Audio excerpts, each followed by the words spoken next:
அடுத்த விஷயம், ஒரு முக்கியமான விஷயத்தையும் நம்ம பார்த்துக்கணும். என்னன்னா, முன்னுள்ள அறிஞர்கள் யாருமே யாஜூஜ் மாஜூஜ் சம்பந்தப்பட்ட வசனங்களுக்கு இப்படி பொருள் கொடுக்கலையே.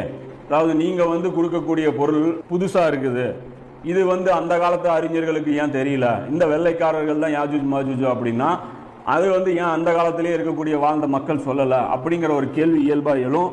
அது பார்த்தீங்க அப்படின்னா முற்கால அறிஞர்கள்னால அதை சொல்ல முடியாது. ஏன்னா அந்தந்த நிகழ்வுகள் நடக்கும் போதுதான் அது புரியும்.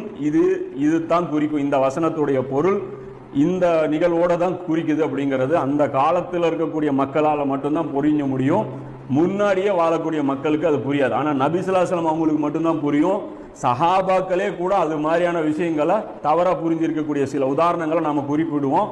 அதை வச்சே நீங்கள் புரிஞ்சுக்கலாம். முன்னறிப்புகள் பொறுத்த வரைக்கும் அது நடக்கும் போது தான் அதனுடைய ஒரிஜினலான மீனிங் நமக்கு தெரியுமே தவிர முன்கூட்டியே நாம் ஒரு விஷயத்தை கற்பனை பண்ணிக்கிட்டு அது அப்படிதான் நடக்கும்னு நம்ம தீர்மானம் பண்ண முடியாது.